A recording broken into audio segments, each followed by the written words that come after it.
Sir message വന്നിട്ടുണ്ട്. Sir message വന്നിട്ടുണ്ട് sir. വന്നോ? ടൈപ്പ് ചെയ്. ക്രിസ്റ്റി എവിടെയാണെന്ന് ടൈപ്പ് ചെയ്. നോക്ക്, റിപ്ലൈ കൊടുക്ക് വേഗം. സാർ ഒന്ന് ഹോൾഡ് ചെയ്യണേ. സെൻഡ് ചെയ്തോ? റിപ്ലൈ വന്നോ നോക്ക്.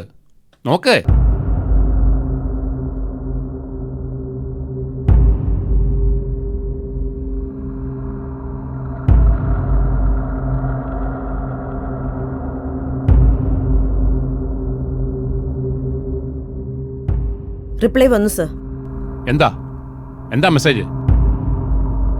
സർ ഔട്ട് ഓഫ് സ്റ്റേഷൻ ആണ്, ബിസിയാണെന്നാ കാണിക്കുന്നത്. ഞാനൊരു ഡിസൈൻ അങ്ങോട്ട് മെയിൽ ചെയ്യുന്നുണ്ട്. വിതിൻ ഡേയ്സ് കിട്ടണമെന്ന് പറ. ഹിമ കളക്ഷനിൽ നിന്ന് തന്നെ കിട്ടണമെന്ന് പറ. അർജന്റാണെന്ന് പറ. ടൈപ്പ് ചെയ് വേഗം.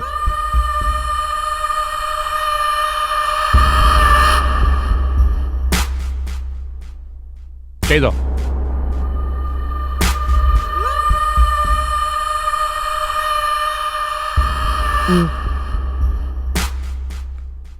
എന്താ റിപ്ലൈ നോക്കി.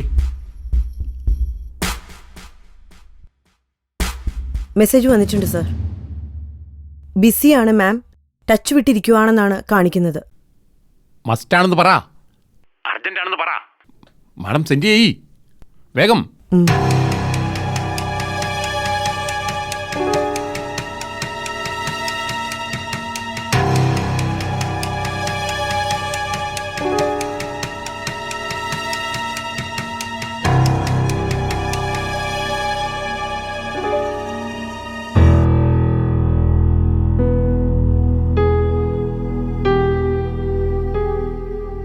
എന്തായി?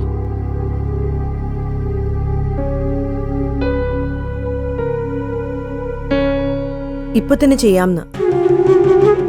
സാർ അവർ തമ്മിൽ കമ്മ്യൂണിക്കേറ്റ് ചെയ്തിട്ടുണ്ട്. സാർ അവരുടെ മെസ്സേജ് ഒന്ന് ചെക്ക് ചെയ്യണേ സാർ. ചെയ്യാം ചെക്ക് ചെയ്യാം. അതെ, ആ നൂർജഹാന് പുതിയൊരു ഡ്രസ്സിന് വേണ്ടിയാ ആ മെസ്സേജ് വരിക. ആ ഡിസൈൻസ് വന്നാൽ ഉടൻ ഓക്കെ പറഞ്ഞ് റിപ്ലൈ കൊടുക്ക്. വെയിറ്റ്. ആ സിജി എല്ലാം ഏർപ്പാട് ചെയ്തിട്ടുണ്ട്. Okay sir. Okay.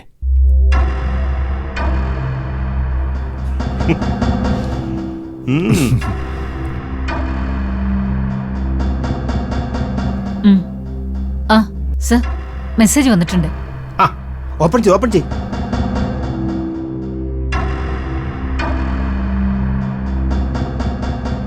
Please select the above items in the following designs. ആ ഡിസൈൻ്റെ പടം ഒന്ന് ഓപ്പൺ ചെയ്യ്.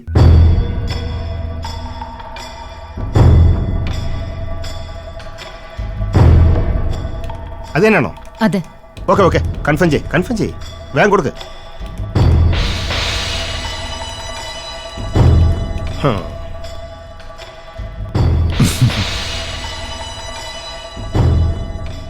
സെറ്റ് ചെയ്തോ?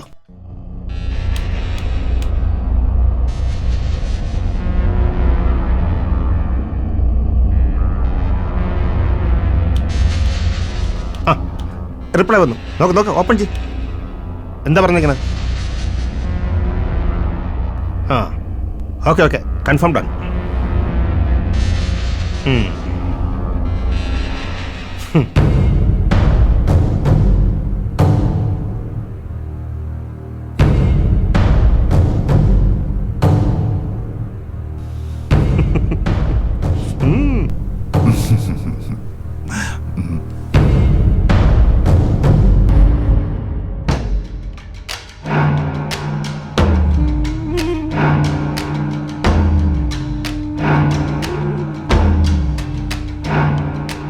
സർ എനിക്ക് പോവാലോ? ഒന്ന് വെയിറ്റ് ചെയ്യ്.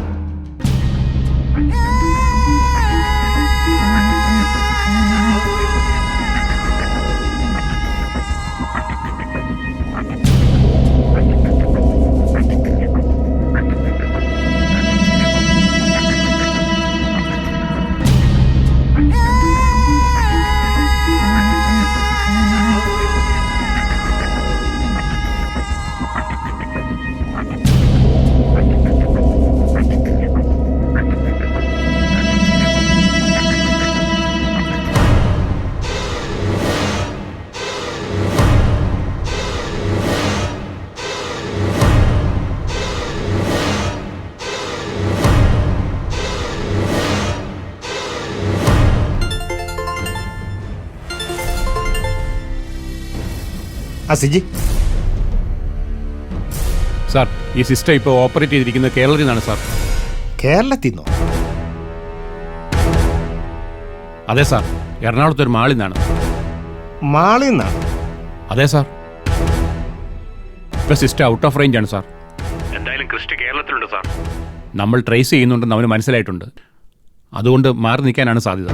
ഓക്കെ, നമ്മുടെ ആൾക്കാർക്ക് എറണാകുളത്തുണ്ടല്ലോ. ആ ലൊക്കേറ്റ് സ്ഥലത്തിന്റെ CCTV ഫുട്ടേജ് ഇപ്പൊ തന്നെ കളിക്കാൻ പറയണം. Sure sir. Okay sir. Okay, ശരി. ഓക്കെ.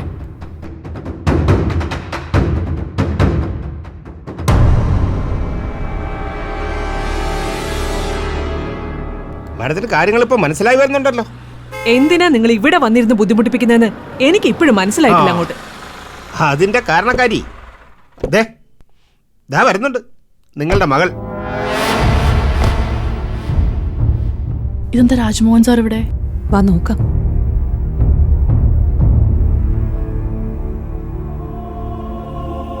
സാർ എന്താ ഇവിടെ? കേസ് അന്വേഷിച്ച് വരുമ്പോ ഇവിടെ നിന്ന് അങ്ങോട്ട് മാറാൻ പറ്റാത്ത അവസ്ഥയാണല്ലോ പല്ലവി. ആ മമ്മി, മമ്മി വന്നോ? വന്നതല്ല, എന്നെ കൊണ്ട് നിർത്തിയതാ. അതെന്തിനാ? സാറിനോട് എന്നെ ചോദിക്കും. ആ പല്ലവി വന്നേ, ഒരു കാര്യം ചോദിക്കട്ടെ. എന്താ സാർ? വരൂ, കാര്യം ചോദിക്കട്ടെ. അതെ പല്ലവി. ആ സാർ. പല്ലവി ഇടയ്ക്കിടയ്ക്ക് ഹിമ കളക്ഷൻസ് പോവാറുണ്ടോ? ഞാനും ഋഷിയും മാനസികമായി അകന്നെങ്കിലും മമ്മി ഞാൻ തമ്മിൽ സംസാരിക്കാറുണ്ട്. സംസാരിക്കാൻ മാത്രമല്ലല്ലോ, അവിടെ പോയി ഇരിക്കാറുണ്ടല്ലോ. ലാസ്റ്റ് എന്നാ പോയത്? പറയേ. കഴിഞ്ഞ ആഴ്ചയും വന്നിരുന്നു.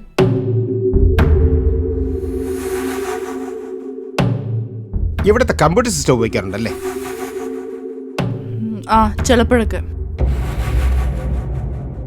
ആ, ഈ ക്രിസ്റ്റി എത്ര നാളെ പരിചയമുണ്ട്? ക്രിസ്റ്റിയോ? ആ ക്രിസ്റ്റി അറിയില്ലേ? ഇല്ല, എനിക്കറിയില്ല. ആലോചിച്ച് നോക്ക്. ഇല്ല, എനിക്കറിയത്തില്ല. പല്ലവി, നൂർജഹാന് വേണ്ടി ഡ്രസ്സൊക്കെ ഡിസൈൻ ചെയ്ത് കൊടുക്കുന്ന ഒരു ക്രിസ്റ്റി ഇല്ലേ, നമ്മുടെ ഹിമ കളക്ഷൻസിന്ന്? ആ മനസ്സിലായി, മറ്റേ റസിയുടെ ഫ്രണ്ട്. ആ റസിയ? അതാരാ റസിയ? ആരാ?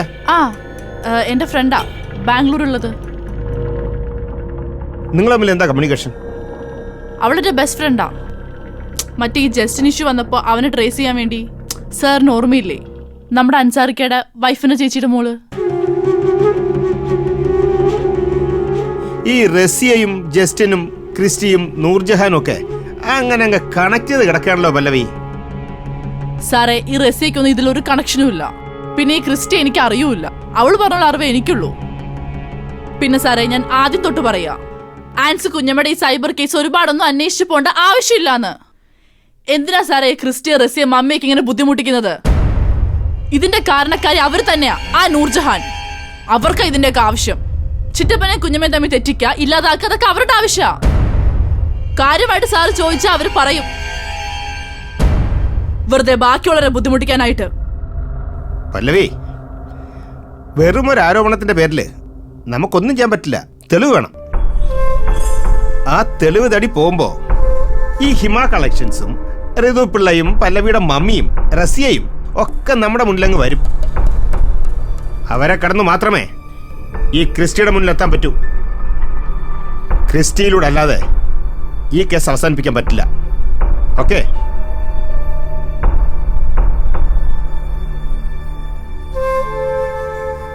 ഈ റസിയെ നിങ്ങൾക്കറിയാമോ? എനിക്കറിയില്ല. നിങ്ങൾക്കോ? ചുമ്മാ സമയം മെനക്കെടുത്ത് അത് പോ സാറേ അങ്ങോട്ട്. ഇനി അങ്ങോട്ട് മെനക്കെടാൻ പോകുന്നല്ലേ ഉള്ളൂ. നിങ്ങളുടെ ക്രിസ്റ്റി അരമണിക്കൂറിന് മുമ്പ് എറണാകുളത്തൊരു മാളിലുണ്ടായിരുന്നു. അവൻ ഈ ചുറ്റുവട്ടത്ത് തന്നെ ഉണ്ട്. ഞങ്ങൾ നോക്കിക്കോളാം. നിങ്ങൾക്ക് ഇനി മെസ്സേജ് വന്നാ അപ്പൊ തന്നെ എന്നെ ഇൻഫോം ചെയ്തിരിക്കണം. ഓക്കെ?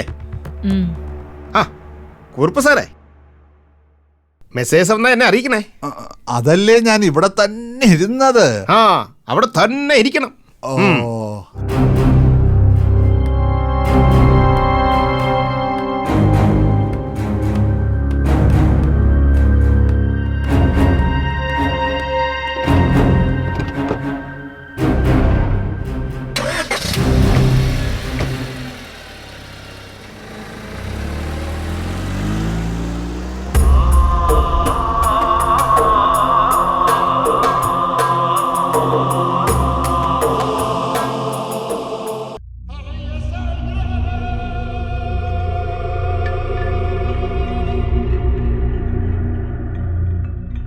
മമ്മി ഒന്ന് വന്നേ.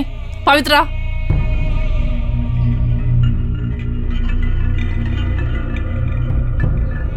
കണ്ടോ, എല്ലാം കൂടെ പ്ലാൻ ചെയ്ത് ഇങ്ങോട്ട് വന്നതാ. പല്ലവിയും പോലീസ് ഓഫീസറും ഋതു പിള്ളേ. അതെന്തിനായിരിക്കോടി? എന്തിനാണെന്നേ ആൻസി വർഗീസിനും മറ്റവനും അറിയത്തുള്ളൂ, എനിക്കറിയത്തില്ല. നിങ്ങൾ അങ്ങോട്ട് മുകളിലേക്ക് ചെന്നേ. ഞാൻ പോണോടി. നിങ്ങൾ അങ്ങോട്ട് ചെല്ലും മുകളിലേക്ക്. കിട്ടി, മെസ്സേജ് കിട്ടി. സാറിനെ വിളി. എന്തോ മെസ്സേജ് മെസ്സേജ്? കിട്ടി. സാറിനെ വിളിക്ക്. മെസ്സേജ് മാറി ഇങ്ങോട്ട്. ഇറങ്ങി ഇവിടുത്തെ. ഒരു മെസ്സേജ് ഉണ്ടാക്കാൻ വന്നിരിക്കുന്നു. മെസ്സേജ് സാറിനെ വിളിക്കണ്ടേ? സാറ് നിങ്ങൾ എന്തീ കണ്ടോട്ട് നിൽക്കുന്നത്? മുകളിലോട്ട് പോയേ. ഹരി, മാഡം, ബേബിയെ വിളിച്ചിട്ട് അത്യാവശ്യമായിട്ട് വരാൻ പറ. Madam Anant sir. അനന്ത് സാറിനെ ഒന്നും വിളിക്കണ്ട, ബേബി മാത്രം വിളിച്ചാ മതി. ആ, ഇപ്പൊ തന്നെ ശരി. വിളിക്കണം. ശരി മാഡം.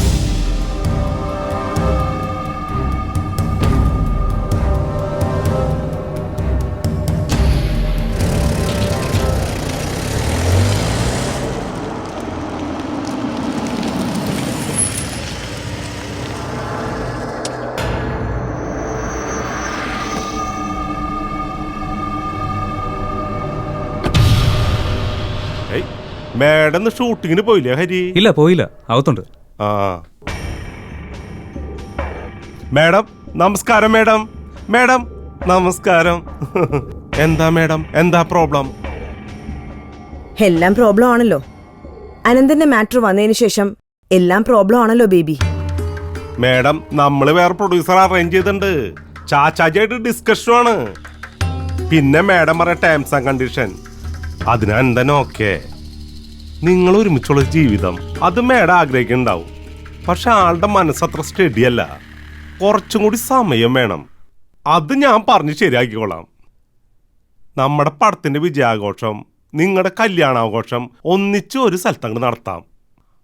ആ വാക്ക് ഞാൻ ഇപ്പൊ മാഡത്തിന് അങ്ങ് തരണം. അത് പറയാനല്ല ഞാനിപ്പോ ബേബിയെ വിളിച്ചത്. ആ സൈബർ പോലീസ് വീണ്ടും ഇവിടെ വന്നിരുന്നു. ഏയ്, ഇവിടെ എന്തിന്?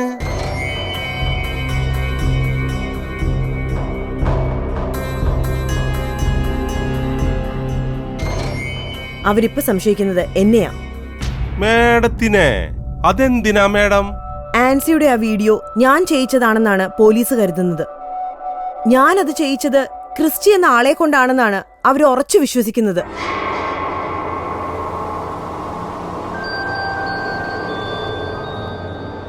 ബേബിക്കറിയോ, ഒരു കാലത്ത് ഞാൻ അനന്തിനെ ആഗ്രഹിച്ചിരുന്നു.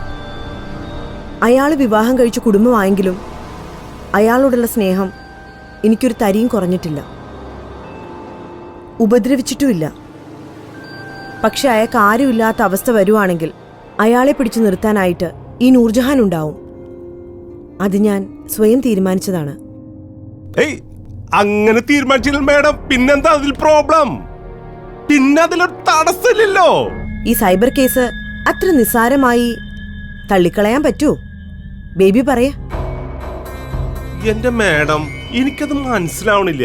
ഈ ആൻസിയുടെ വീഡിയോ കേസിൽ മേഡം എങ്ങനെ പ്രതിപട്ടികയിൽ വരണേ? ബേബി, അനന്തനും ഞാനും ഒരുമിച്ച് ജീവിക്കാനിരുന്നവരാണെന്ന് എല്ലാവർക്കും അറിയാം. അനന്തന്റെ കുടുംബം ഇല്ലാതാക്കി അയാളെ വീണ്ടെടുക്കാൻ ആൻസിയുടെ പേരിൽ ഞാൻ ഉണ്ടാക്കിയ വീഡിയോ ആണെന്നാണ് പോലീസ് വിശ്വസിക്കുന്നത്. അതെ മേഡം. പോലീസ് എന്നെ സംശയിക്കുന്ന പോലെ അനന്തനെയും സംശയിക്കാലോ, അല്ലേന്ന് ബേബി ഒന്ന് ആലോചിക്കേ.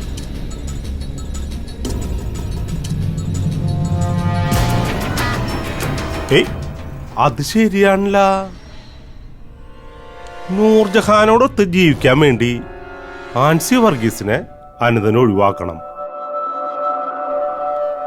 അതിന് ഭാര്യയുടെ പരപുരുഷ ബന്ധത്തിന്റെ വീഡിയോ ഭർത്താവ് തന്നെ അങ്ങോട്ട് പബ്ലിഷ് ചെയ്യാം. അങ്ങനെ ആയിക്കൂടുന്നില്ലല്ലോ ബേബി.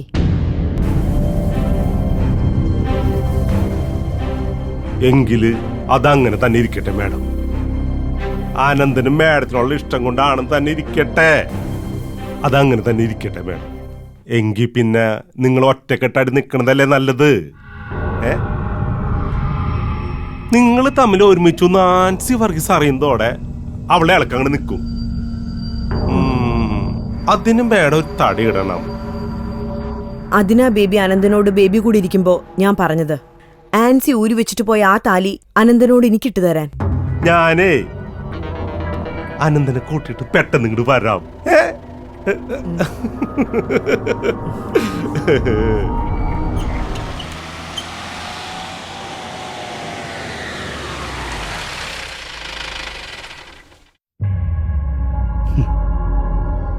രാജ്മോഹൻ സാറിൻ്റെ ബ്രില്യൻസിൽ ഞങ്ങൾക്ക് സംശയമൊന്നുമില്ല. പക്ഷേ പല്ലവിയെ താങ്കൾ സംശയിച്ചതിനകത്ത് എനിക്കത്ര പൂർണ്ണമായിട്ട് വിശ്വാസത്തിലെടുക്കാൻ പറ്റിയിരുന്നില്ല. പക്ഷേ ഇപ്പം എനിക്ക് മനസ്സിലായി, ഒരു മീഡിയക്കാരൻ്റെ തലച്ചോറല്ല ഒരു പോലീസുകാരൻ്റെ നിന്ന്. വല്ലാത്തൊരു ട്രെയിനിങ്ങാ അല്ലേ രാജ്മോഹൻ സാറേ? അതെ സാറേ, പല്ലവിയുടെ ചില നീക്കങ്ങളിൽ എനിക്ക് സംശയം ഉണ്ടായിരുന്നു. ഇപ്പോൾ അല്ല. നമ്മൾ ജസ്റ്റിൻ്റെ ഭാര്യ അന്വേഷിച്ച് ആലപ്പുഴ പോയത് ആൻസിക്ക് ഓർമ്മയില്ലേ? നമ്മൾ അവിടെ നിന്ന് തിരിച്ചു വന്നപ്പോഴാണ് പല്ലവി വഴി ഈ റസിയയുടെ പേര് നമ്മൾ ആദ്യം കേൾക്കുന്നത്. അത് പല്ലവി എന്നല്ല, കൊടുവിളിന്നാ. കൊടുവിളിയാ ആദ്യമായിട്ട് റസിയുടെ കാര്യം പറയുന്നത്. അപ്പൊ അൻസാർക്കോട് ചോദിച്ചാൽ അവളുടെ കാര്യങ്ങൾ നമുക്ക് അറിയാൻ പറ്റുമല്ലോ. പറ്റും. പക്ഷേ ഇപ്പം നമ്മൾ പോലീസ് ഇൻവെസ്റ്റിഗേഷന്റെ ഭാഗമായിട്ട് പല്ലവിയിലൂടെ ഒരു അന്വേഷണം പോയാൽ ഒരിക്കലും റസ്യ പുറത്തു വരില്ല. പല്ലവിയിലൂടെ തന്നെ റസ്യ പുറത്തു വരണം. സാർ ഉദ്ദേശിക്കുന്നത് കുറച്ചുകൂടെ വ്യക്തമായിട്ട് പറഞ്ഞാൽ നമുക്കത് എക്സിക്യൂട്ട് ചെയ്യായിരുന്നു. കാരണം പല്ലവിയോടുണ്ട്, കൊടുവിളിയോടുണ്ട്. സാർ ഉദ്ദേശിക്കുന്നത് എന്താണെന്ന് ഞാൻ പറയട്ടെ. സാറേ, പല്ലവിയെ നമ്മൾ സംശയിക്കുന്ന കാര്യം അവൾ അറിയാതെ പല്ലവി വഴി തന്നെ റസിയെ നമുക്ക് പുറത്തു കൊണ്ടുവരണം. അതും അൻസാർക്ക് പോലും അറിയാതെ. അതല്ലേ സാർ ഉദ്ദേശിച്ചേ? ആ എങ്കിലേ ആ ദൗത്യം ആൻസി അങ്ങ് ഏൽപ്പിച്ചു സാറേ. അതെ സർ, ഞാൻ മനസ്സിൽ കണ്ടത് തന്നെയാണ് ആൻസി പറഞ്ഞത്. അന്വേഷണത്തിന്റെ ഈ ഘട്ടത്തിൽ നിന്ന് മുന്നോട്ടുള്ള പോക്കിന് ആൻസിയുടെ സപ്പോർട്ട് മസ്റ്റാ. അതായത് റസിയയിലൂടെ ക്രിസ്റ്റിയിലൂടെ നൂർജഹാനിൽ വന്ന് നിൽക്കാൻ പറ്റണം. അങ്ങനെ ഒരു മൂവ്മെന്റ് നടക്കുന്ന വിവരം ഈ പല്ലവി അറിയാൻ പാടില്ല. അത് ആൻസിക്ക് മാത്രമേ ഇനി ഹാൻഡിൽ ചെയ്യാൻ പറ്റൂ. മനസ്സിലായി സാർ. സാറിന്റെ കുറച്ച് ജോലി ഞാൻ കൂടെ ചെയ്യണം അല്ലേ? അതെ, ഞാൻ അത് സന്തോഷത്തോടെ ചെയ്യാം സാർ.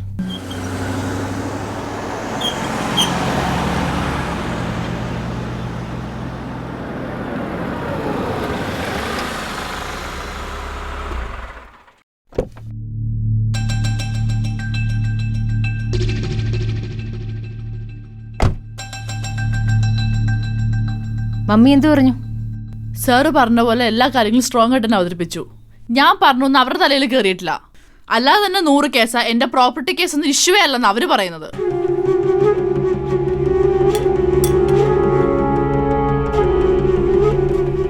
പല്ലവി,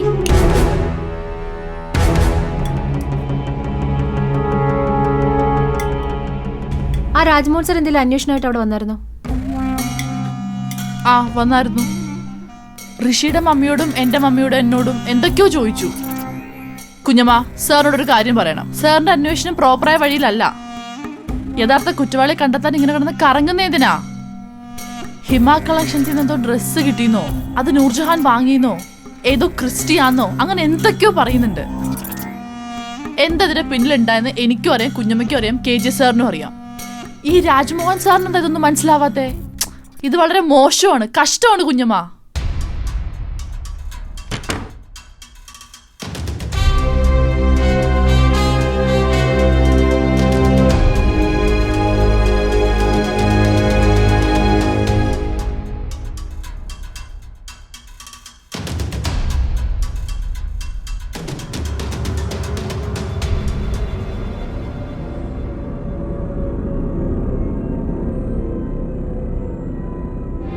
സാറേ, മൺഡേ 16th അല്ലേ? എന്താ വേണ്ടതെന്ന് ഒന്നുകൂടി ആലോചിച്ചിട്ട് പറഞ്ഞാൽ മതിയില്ലേ? സാറേ, അങ്ങനെയാണെങ്കിൽ വെനസ്ഡേ കഴിഞ്ഞിട്ടായാലോ? ഹാ ഡി പറയ്. എങ്ങനെയാ? ഇല്ല, ഞാൻ നിന്നെ വിളിക്കാം. ഓക്കെ, ശരി. പഴയ ഫ്രണ്ട്സ് കുഞ്ഞമ്മ. ഇനി എന്നാ കല്യാണം? അങ്ങനെ കുറെ ആവശ്യമില്ലാത്ത ക്വസ്റ്റ്യൻസാ. മോളി പാല് കുടിക്കും. എനിക്കിപ്പോ ക്ഷീണമൊന്നും ഇല്ലല്ലോ കുഞ്ഞമ്മ. പിന്നെ ടാബ്ലറ്റ്സും കഴിഞ്ഞല്ലോ. പിന്നെന്താ? കുടിക്കേ. നീ ആഹാരം കഴിക്കുന്ന പോലും കുറവാ. എല്ലാം വാച്ച് ചെയ്യുന്നുണ്ടേ. ഉറക്കം ഇല്ലേ ഇല്ല. ഒരു ഗ്ലാസ് പാല് കുടിച്ചാൽ നന്നായി ഉറങ്ങാൻ പറ്റും. കുഞ്ഞമ്മയുടെ ഒരു കാര്യം.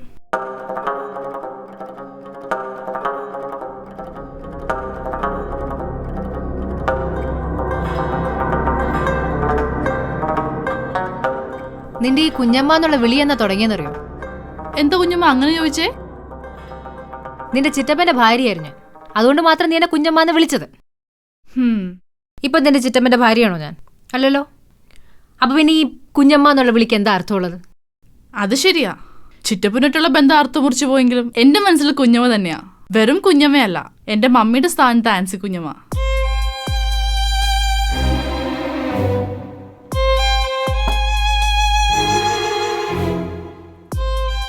ഈ കുഞ്ഞമ്മ തെറ്റുകാരിയല്ല എന്നും പേഴ്ചവളല്ല എന്നും സ്വയം വിശ്വസിച്ചിരുന്ന കുറച്ചു പേരുണ്ടായിരുന്നുള്ളൂ. ഒന്നിന്റെ കൊച്ചാപ്പൻ, ഈ KJ സാർ, പിന്നെ മോള്. എല്ലാം ഇട്ടെറിഞ്ഞ് പോന്നു മോള്. താലി കെട്ടിയ ഭർത്താവിനെ ഉപേക്ഷിച്ചു, സ്വന്തം മമ്മിയും പപ്പയും ഉപേക്ഷിച്ചു. മോളുടെ മുമ്പിലുണ്ടായിരുന്ന ഒരു വലിയ ഭാവി തല്ലിക്കെടുത്തിട്ടാണ് മോൾ എൻ്റെ കൂടെ പോകുന്നത്. എന്തിനാ കുഞ്ഞമ്മ ഇപ്പൊ ഇതൊക്കെ പറയുന്നേ?